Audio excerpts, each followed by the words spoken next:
मैं फरहान और आप देख रहे हैं इंडियन मीडिया बुक और हमारे साथ हैं हारिस सिद्दीकी साहब और जाकिर साहब। और हम बात करेंगे कर्नाटका इलेक्शन यात्रा के बारे में। ये एक नई सीरीज है। इस सीरीज का मकसद ये है कि अभी से लेके जब तक 2023 का इलेक्शन का रिजल्ट नहीं आता है तब तक हम इस पे बात करते रहेंगे। और इस पे जो बात करेंगे इस पे बेसिकली क्या मुद्दा होगा, ग्राउंड रियलिटी के बारे में हम बात करेंगे और कैंडिडेट के बारे में बात करेंगे कि कैंडिडेट का ओवरऑल प्रोफाइल क्या है। उसके अलावा जो बात होगी कि पिछली जो सरकार थी 5 साल में उन्होंने क्या पॉजिटिव किया है, क्या निगेटिव किया है। इससे फायदा ये होगा कि जो वोटर हैं उनको पूरी तरह से पता चल जाएगा कि उनको किस कैंडिडेट को वोट देना है। उनको समझ में आ जाएगी ये बात। हम किसी पार्टी और किसी की सपोर्ट में बात नहीं कर रहे हैं, सिर्फ एक अवेयरनेस के लिए ये टीम बैठी है और आप तक मैसेज पहुंचाती रहेगी। तो हम पहला सवाल करते हैं हारिस सिद्दीकी साहब से। हारिस साहब, ये बताइए कि जो इलेक्शन होते हैं, लोग जीतते हैं, तो कर्नाटका में बेसिकली 224 एमएलए के सीट है। तो एक सरकार बनाने के लिए कितनी सीट की जरूरत होती है? और इसी में थोड़ा एडिशन करता हूं, एक मजबूत सरकार बनाने के लिए, मजबूत सरकार मैं इसलिए बोल रहा हूं कि आजकल आपको मालूम है 5-10 एमएलए और 15 एमएलए को तोड़ मरोड़ किया जाता है बहुत आसानी से। तो एक मजबूत एमएलए बनाने के लिए कितनी सरकार चाहिए, कितने एमएलए चाहिए? आपका जो सवाल है कि सरकार बनाने के लिए कितने सीट चाहिए और मजबूत सरकार, जो बहुत अच्छा सवाल है एक्चुअली आजकल के ज़माने में आपका। इस पे हम गुफ्तगू करेंगे। थोड़े से आंकड़े भी हमारे पास हैं कि पिछले 3 साल में क्या हुआ है, उसके बारे में भी हम बताएंगे पूरा। और उससे पहले मैं चाहता हूँ कि जाकिर भाई कुछ बताएं, एक बिग पिक्चर कैसे होता है, स्टेक होल्डर्स कौन कौन है। जाकिर भाई, अगर आप बताएंगे स्टेक होल्डर्स कौन कौन है, क्या सेटअप क्या है, उसके बाद हम वहाँ से लेके शुरू करते हैं फिर डिस्कशन। जी हारिस भाई, तो पहले हम बात करेंगे कि कर्नाटका में की पॉपुलेशन कितनी है, यहाँ पे वोटर कितने लोग वोटर्स एलिजिबल है और कितने लोग एक्चुअली वोट करते हैं। तो कर्नाटका की जो टोटल पॉपुलेशन है इट इज़ 6.41 करोड़, मतलब ऑलमोस्ट 6.5 करोड़ की पॉपुलेशन है। इसमें 5.07 करोड़ एलिजिबल वोटर्स हैं, मतलब 5 करोड़ एलिजिबल वोटर्स हैं जो वोट कर सकते हैं। लेकिन जो वोटर टर्नआउट होता है, ये 2018 का हम आंकड़ा बता रहे हैं। Voter turnout in 2018 was 3.68 crore, लगभग 4 करोड़ तक वोटर टर्नआउट हुए थे। और हम आते हैं अब असेंबली की तरफ। कितने असेंबली सीट्स हैं? कुल मिला के असेंबली सीट्स होते हैं 224 कॉन्स्टिट्यूएंसीज हैं पूरी कर्नाटका में। और एक एंग्लो इंडियन को एक नॉमिनेटेड एंग्लो इंडियन सीट होती है। सो उसको मिलाएंगे तो 225 होते हैं। तो ये 225 में 36 मतलब 36 जो हैं एससी कास्ट को रिजर्व किया गया है और 15 मतलब 15 जो है एसटी शेड्यूल्ड ट्राइब वालों को रिजर्व किया है। तो ये है एक ब्रीफ सा मुख्तसर पिक्चर है पूरी कर्नाटका असेंबली इलेक्शंस के बारे में। फरहान साहब, आपका जो पहला सवाल था कि सरकार बनाने के लिए कितने सीट्स चाहिए, जैसे जाकिर भाई बोले यहाँ पे कि 224 सीट है। 224 में सिंपल मेजॉरिटी जो होती है वो हाफ मार्क क्रॉस करने पर मिलती है। 224 का मतलब है 113 सीटें जो भी पार्टी या जो भी गठबंधन पार्टियों का लेके आता है वो हुकूमत बना सकता है। सिंपल मेजॉरिटी होती है 224 में। अब ये जो दूसरा जो सवाल है आपका कि स्ट्रॉन्ग सरकार बनाने के लिए कितने सीट चाहिए, ये बड़ा दिलचस्प सवाल है, क्योंकि हमने देखा है कि सिंपल मेजॉरिटी जब क्रॉस करते हैं तो बहुत सारी जगहों पे सो कॉल्ड हॉर्स ट्रेडिंग भी होता है। ठीक है, लोग स्विच करते हैं पार्टीज, एमएलए रिजाइन करते हैं, तो उसमें मेजॉरिटी गिर जाती है। ओके, और ये 2008 से काफ़ी रैम्पेंट है। आप लोगों को याद होना चाहिए 2008 में हिंदुस्तान में पहली बार लॉन्च हुआ था ऑपरेशन कमला, और वो कर्नाटका से लॉन्च हुआ था। ठीक है, तो आपका जो सवाल है कि स्ट्रॉन्ग सरकार बनाने के लिए कितना नंबर चाहिए, ये बहुत ज़रूरी, बहुत अहम सवाल है। ठीक है, तो उसके लिए मैं क्या करता हूँ, ये जो स्लाइड है, फर्स्ट स्लाइड है, पिछले 3 साल का जो है ना सीट शेयर कैसा रहा वो देख लेते हैं। नहीं, मैं उस पर जाने से पहले मैं ये कहता हूँ कि मैंने क्यों पूछा, तो आप जैसे कहा, आपने कहा कि 113 सीट जी। तो अगर मान लीजिए जस्ट पास मार्क्स से 113 और 115 पे हैं, तो 4-5 को निकाल के अलग करना कोई बड़ी बात नहीं है। बिल्कुल सही कहा आपने। ठीक है, तो मैं ये कह रहा हूँ कि 113 के में जैसे 224 में 160, 170, 140 अगर हो तो थोड़ा सा, जैसे आपने कहा हॉर्स ट्रेडिंग की बात की, वो करना थोड़ा मुश्किल हो जाएगा। जी हाँ, अक्सर पार्टियां जो अभी इलेक्शन लड़ रहे हैं वो सेफ मार्क मानते हैं 123 को, 113 को नहीं। हाँ, यानी 123 को, 123 को। हाँ, 123 अगर वो पार करते हैं तब वो मानते हैं कि भाई ठीक है, ये एक सॉलिड सरकार तो एक सिंगल पार्टी अगर 123 पे जाती है, एक सिंगल पार्टी या एक स्ट्रॉन्ग आइडियोलॉजिकल गठबंधन जिसको हम कहेंगे, तो 123 थोड़ा सेफ होता है। 123 अच्छा सेफ हमारे हिसाब से 123 एक अच्छा नंबर होता है स्टेबिलिटी के लिए, क्योंकि जो मेजर ऑपोजिशन पार्टी होती है वो गालिबन जो है ना 70 या 80 सीट पे सिमट के रह जाती है। ठीक है, उनको फिर वापस मेजॉरिटी लेने के लिए जो करीबन 30-32 सीटें चाहिए होंगी वो नहीं ला सकते। तो 123 125 एक अच्छा नंबर है स्टेबल सरकार का। ठीक है, तो अब ये हम दूसरे सवाल पे आते हैं और फ्लैशबैक में चलते हैं कि बात करते हैं कि 2008, 2013 और 2018 में क्या क्या ड्रामे हुए थे और उससे क्या सीखने को मिलता है कि 23 में इससे बचा जा सकता है। तो आपकी स्क्रीन पे जो अभी है एक ग्राफ है जो 2008 के बारे में 8 के आंकड़े दिखाएगा आपको, 2013 के और 2018 के। इसमें सीट्स कैसे मिले और वोट शेयर कैसा रहा। पहले हम जाते हैं 2008 में। अब जो 2008 में अगर आप देखेंगे जो सिंगल लार्जेस्ट पार्टी थी वो बीजेपी थी 110 सीट के साथ। कांग्रेस को मिले 80 सीट और जनता दल को मिले उस वक्त, जनता दल सेक्युलर को 28 सीट 28। और दूसरे जो लोग थे दीगर दूसरे पार्टियां जो थे उनको बेसिकली ये इंडिपेंडेंट थे, 6 इंडिपेंडेंट चुन के आए थे। अब यहाँ पे आप पूछेंगे कि भाई किसी को मेजॉरिटी नहीं मिली, यहाँ पे यकीन किसी को मेजॉरिटी नहीं मिली, मगर जब सिंगल लार्जेस्ट पार्टी होने के ताल्लुक से बीजेपी ने यहाँ पे हुकूमत बनाने का स्टेक क्लेम किया था, क्योंकि सिर्फ 103 सीट की कमी थी, सिर्फ 3 सीट की कमी थी। तो उनको सपोर्ट मिला पूरे 6 इंडिपेंडेंट एमएलए का, जो 2008 में 6 इंडिपेंडेंट एमएलए जीत के आए थे उनको सपोर्ट मिला। ओके, तो उस तरह उन लोग जो है ना 116 सीटों के साथ 116 एमएलए के साथ उन्होंने हुकूमत बनाई। 2013 पे अगर आप जाएंगे तो कांग्रेस को जो है ना 122 सीट मिले, जो कि क्लियर मेजॉरिटी से काफी आगे था। तो कांग्रेस ने हुकूमत बनाई, वहां पे 40 सीट बीजेपी के पास थे, 40 जनता दल के पास और 22 सीट ये तीनों पार्टियों को छोड़कर बनाए गए।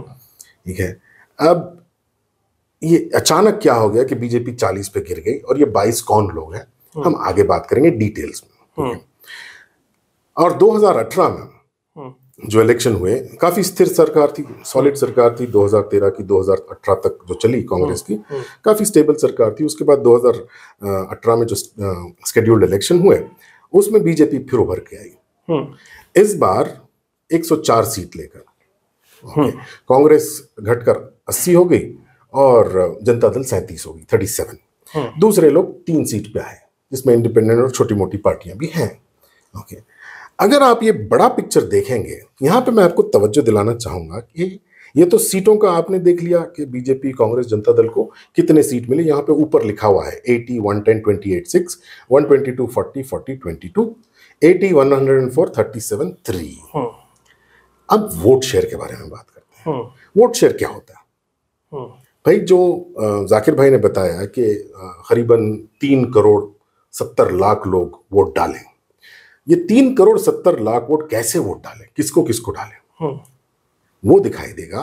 तो यहां पे हमको पता चलेगा कि ऑन एन एवरेज तीनों पार्टियों का वोट शेयर पिछले 15 साल में वही रहा है। ठीक है, 1-2% का फर्क हुआ है ऑन एन एवरेज पिछले 15 साल में। कांग्रेस 34%, 37%, 38%। ठीक है, ऑन एन एवरेज 36% के करीब इनका वोट शेयर रहा है। Janata Dal 19%, 20%, 18%, on an average 19% इनका across the state vote share रहा है। ठीक है, बीजेपी 2008 में इन्होंने 35% वोट लिए, 2018 में 36, मगर 2013 में इन्होंने 20% वोट लिए। अब the devil lies in the details हम बोलेंगे तो 2013 में याद होना चाहिए येडियुरप्पा ने अपनी पार्टी बनाई थी केजीपी जी, और श्री रामुलु जो हैं बेल्लारी के, उन्होंने भी अपनी पार्टी बनाई थी बीएसआर। ये जो 22 सीट देख रहे हैं आप अदर्स के, ये वहीं का असर है। तो अगर मान लीजिए स्प्लिट नहीं होता तो आप बीजेपी में ये दोनों परसेंटेज जोड़ दीजिए। हाँ स्प्लिट नहीं होता तो जोड़ देते, तो बीजेपी का वोट शेयर होता था 43।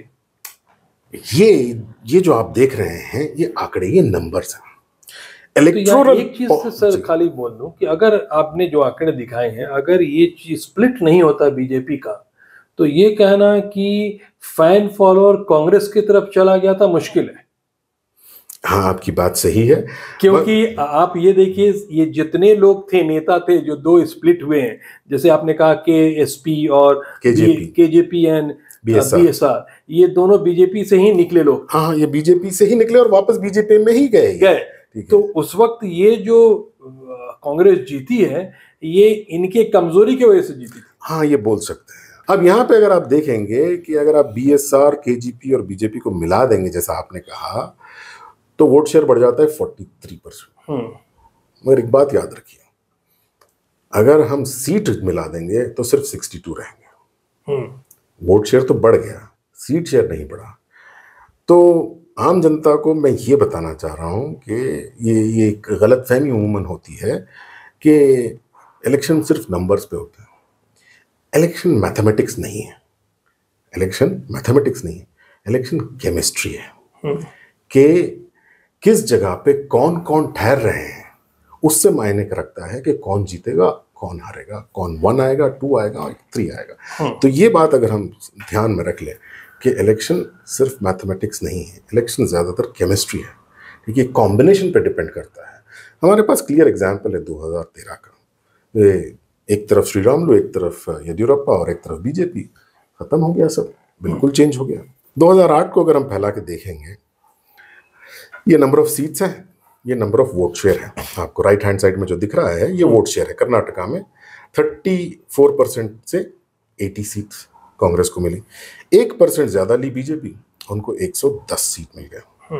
ओके, जनता दल 19% से 28 सीट लेके आई। ठीक है, ये हो गया 2008 की बात। लेकिन एक बात पूछूं मैं इसमें, बताइए थोड़ा कि सिर्फ 1% के फर्क में ये 20 सीट का जो डिफरेंस आता है, क्या रीजन होता है? हाँ, जैसे मैंने अभी कहा कि ये केमिस्ट्री है।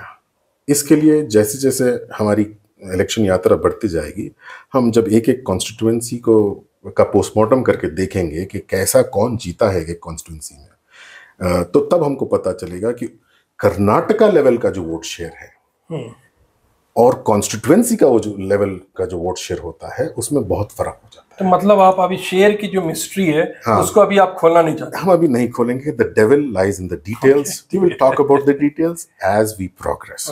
2013 पे 37% वोट से कांग्रेस 122 सीट लेके आई। ओके, जनता दल का वोट शेयर इंक्रीज हुआ सिर्फ 1%, सिर्फ 1%, और उनके सीट शेयर बढ़ गए 12। पिछली बार थे उनके 19% वोट के साथ। 2013 में सिर्फ 20% वोट के साथ उनके हो गए 40। तो करीबन 30% का जंप हुआ। 1% वोट शेयर से 30% का जंप हो गया। एक दिलचस्प आंकड़ा देखिए 2018 का, यहां पे बड़ा कमाल है। 2018 में बीजेपी बनी सिंगल लार्जेस्ट पार्टी, मगर उनका वोट शेयर कांग्रेस से 2% कम था। ठीक है, अगर राइट हैंड साइड पे देखेंगे, बीजेपी जो ऑरेंज कलर में है उनको मिले 36% वोट कर्नाटका में, पूरे कर्नाटका में, और उनका सीट शेयर था 104।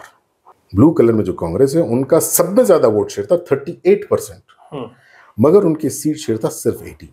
बीजेपी से 24 सीट कम, जबकि वोट ज्यादा मिले इनको अक्रॉस द स्टेट, मगर सीट कम मिले।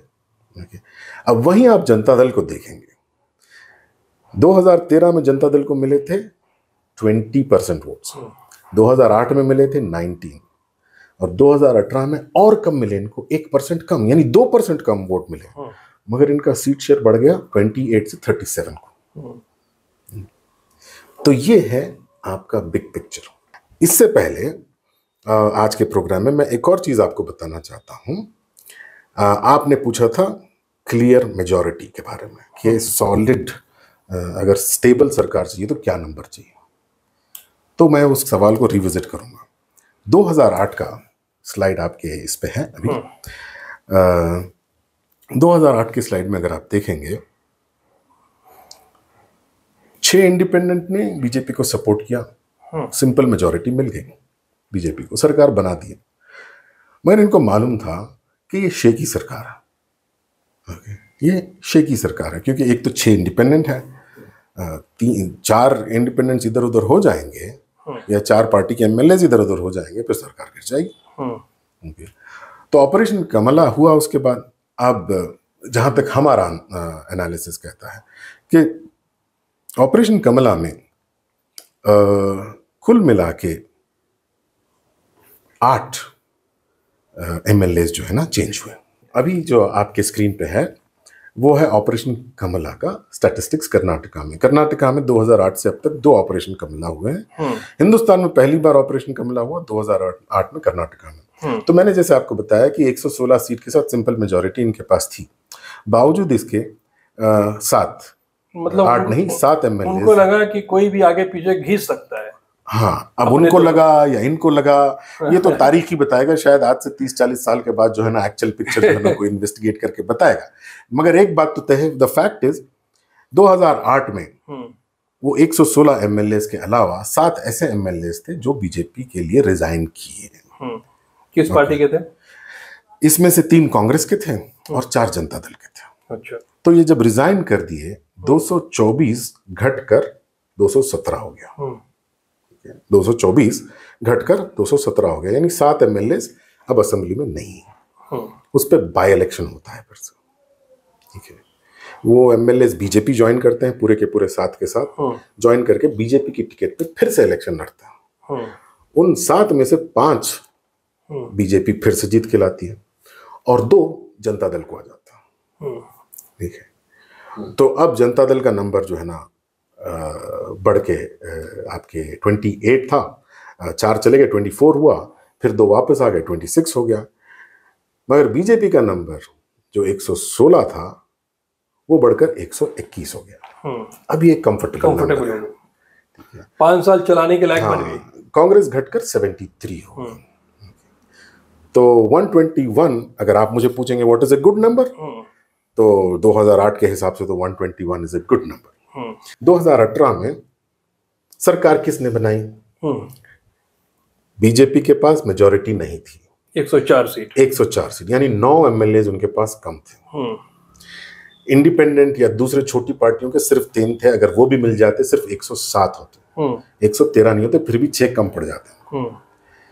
कांग्रेस के पास 80 थे, जनता दल के पास 37 थे। ये दोनों मिलाकर 117 हो जाते। ठीक है, ये मेजॉरिटी बन जाती।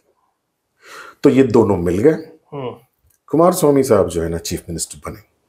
ठीक है, 117 2008 में, 116 2013 में, 117 2018 में ऑपरेशन कमला की वजह से 121 हो गया बीजेपी। 2018 में 117 कांग्रेस और जनता दल की जब सरकार बनी, मिली जुली सरकार, ऑपरेशन कमला 2.0 कर्नाटका हुआ। उसमें 17 एमएलए रिजाइन करते हैं। 17 यानी जो 117 में से 17, हाँ 117 में से 17 चले जाते हैं, इनके पास बच गए। तो 17 में से कितने कांग्रेस के थे और कितने जेडीएस के? 13 कांग्रेस के थे, 3 जनता दल के और एक केपीजेपी बोल के एक पार्टी थी उनका था। ठीक है, तो कुल मिला के 17। तो अब जो रूलिंग पार्टीज थे उनके पास बच गए सिर्फ 100 और जो ऑपोजिशन पार्टी थी उनके पास थे 104 प्लस 2 अन्य थे। ओके, 2 अन्य इंडिपेंडेंट्स थे। ठीक है, और ओवरऑल हाउस का जो स्ट्रेंथ था 224 से घट गया और 207 हो गया। और 207 के लिए सिंपल मेजॉरिटी होती है 104 और बीजेपी के पास सिंपल मेजॉरिटी आ गई, बीजेपी ने हुकूमत बना दी। उसके बाद इन सारों पे इलेक्शंस हुए, बाय इलेक्शन। जो रिजाइन किए, हाँ, जो रिजाइन किए वो सारे के सारे तो नहीं बोलूंगा मैं, 17 में से जो है ना 16 बीजेपी ज्वाइन किए। एक शिवाजी नगर के एमएलए जो है ना बीजेपी ज्वाइन किए, नहीं किए पता नहीं, वो आज तक हमको। ठीक है, मगर ये सारी जगहों पे बाय इलेक्शन होता है। शिवाजी नगर के एमएलए उस वक्त कौन थे? शिवाजी नगर के एमएलए रोशन बेग साहब थे उस वक्त जी। वो भी रिजाइन किए थे उस वक्त, उसी माहौल में तो ऑपरेशन लोटस में ही वो रेजिग्नेशन आया था, उसकी वजह चाहे कुछ भी हो, ठीक है, मगर उस वक्त जो है ना रेजिग्नेशन दिया तो था। अब 17 लोग रिजाइन किए, 16 लोगों का इलेक्शन हुआ। नहीं, 15 का इलेक्शन 15 का हुआ। हाँ, क्योंकि 2 जगहों पे जो है ना मस्की और एक आई थिंक राजराजेश्वरी नगर में इलेक्शन नहीं हो पाया था उस वक्त, वो पोस्टपोन हो गया था फॉर कई रीजन है उसके पीछे। तो 15 जगहों पे जो है ना इलेक्शन हुए, 15 में से बीजेपी 13 जीती। तो 15 जो इलेक्शन हुए उसमें से 13 बीजेपी को मिले। एक्चुअली अगर आप देखेंगे overall over a period of time जो 17 जितने भी रिजाइन किए थे, जब 17 के 17 इलेक्शन हो चुके थे, ठीक है, कुछ इलेक्शन दो इलेक्शन 2021 में हुए, मस्की और राजराजेश्वरी नगर का, कुल मिला के 17 में से 13 बीजेपी जीती, 3 कांग्रेस, 1 इंडिपेंडेंट। ओके, नहीं 17 टोटल में से 13 ये हाँ बीजेपी को मिल गया। 13 जब बीजेपी को मिला तो 104 प्लस 13 काफी अच्छी सरकार बन गई। हाँ, 117 हो गई। हाँ, तो मजबूत सरकार वहां आ गई। नहीं, 117 भी मजबूत नहीं होती है, हाँ, ठीक है, आजकल, मगर ये मतलब खुद की पार्टी थी। हाँ, खुद की पार्टी थी उनकी, और वो लोग माहिर थे कि हमारे लोग तो बाहर जा नहीं सकते। हाँ, आ सकते हैं, लेकिन आए हैं तो जाएंगे, अभी आए हैं तो जाएंगे नहीं। हाँ, बीजेपी में आप हमेशा देखिए वन वे ट्रैफिक होता है, लोग आसानी से आ तो जाते हैं लेकिन जल्दी बाहर जा नहीं पाते। हाँ, ये तो है। अब देखिए, जो भी इख्तिदार एब्सोल्यूट पावर में होता है, एब्सोल्यूट पावर करप्ट बोलते हैं, ठीक है, अभी एब्सोल्यूट पावर चल रहा है, तो इसमें जो है ना पावर की वजह से लोग खिंच के आएंगे, जाना बड़ा मुश्किल होता है। तो ये जो 17 सीट थे उसमें 3 कांग्रेस को मिले, तो 3 जो कांग्रेस को मिले उसमें एक शिवाजी नगर था। तो ये जो शिवाजी नगर का सीट जो था, ये एक लंबे अरसे तक रोशन बेग साहब इसमें बैठे थे। हाँ, काफी अरसे तक ये काफी पहला टाइम था जो रोशन बेग वहां से हट पाए। हाँ, याद रखिए कि बाई इलेक्शन में वो कंटेस्ट नहीं किए थे। हाँ, ठीक है, बाई इलेक्शन में कोई और था कैंडिडेट, बीजेपी की तरफ से, कांग्रेस की तरफ से कोई। तो जो स्टेक होल्डर्स थे 2018 के इलेक्शन में, वो उसमें से कोई भी जो है ना कंटेस्ट नहीं किया बाई इलेक्शन। उनके कुछ लीगल इशू की वजह से वो खड़े नहीं हुए थे, काफी सारे इश्यूज थे। लेकिन ये कहा जाए कि अगर खड़े होते तो इतना आसान नहीं होता कांग्रेस के लिए, क्योंकि काफी स्ट्रांग माना जाता है उनको। देखिए, वो एक सेपरेट डिस्कशन है, ठीक है, जिस वजह से उन्होंने रिजाइन किया था वो काफी अलग वजह थी और वो काफी लोकल वजह थी। ये देखा जाए 2008 और 13 और 18 में कहीं ना कहीं बीजेपी का बढ़ता हुआ रुझाव नजर आ रहा है। चाहे वो आप कहें कि लोगों को अपनी तरफ पुल करके लाया गया हो, क्योंकि आप देखिए कि जो लोग कांग्रेस से निकल के आए, बाई इलेक्शन हुआ कांग्रेस बीजेपी से, तो वो जाके वो लोग जीत गए बीजेपी से। ऐसा नहीं हुआ कि जनता वहां पे उनको रिजेक्ट नहीं की। नहीं, मैं इस बात से पूरी तरीके से सहमत नहीं हूँ फरहान भाई। उसकी वजह मैं बताता हूँ आपको। अगर आप वोट शेयर देखेंगे तो एक्चुअली ये गलत है कि वोट शेयर बीजेपी का गिरा है। हाँ, सीट शेयर में तब्दीली आई है, इनका जो सीट कंसोलिडेशन है वो भी काफ़ी हुआ है, तो सॉलिडिफाई हो गया है, मगर ग्रोथ नहीं हुआ है। और मुझे लगता है एंटी इनकम्बेंसी काफ़ी है 2023 में, इसमें काफ़ी फेरबदल हो सकते हैं। हाँ, एक बात, अगर आप वोट शेयर और सीट शेयर को देखेंगे तो यहाँ से ये पता चलता है कि जो माइक्रो प्लानिंग की जो हमने पिछले एपिसोड में बात की थी, ये माइक्रो प्लानिंग की वजह से सीट नंबर्स कैसे इंक्रीज होते हैं वो यहाँ पे नजर आता है। तो बहुत बहुत शुक्रिया हारिस साहब। लेकिन एक बात बताओ, तो इन सारे चीजों से अलग ही 2023 का इलेक्शन होने वाला, क्या बोलते? यस, बिल्कुल बिल्कुल अलग होने वाला है, काफी डिफरेंट होने वाला है, काफी डिफरेंट होगा और काफी दिलचस्प होगा। हाँ जी। Thank you so much for watching Indian media book.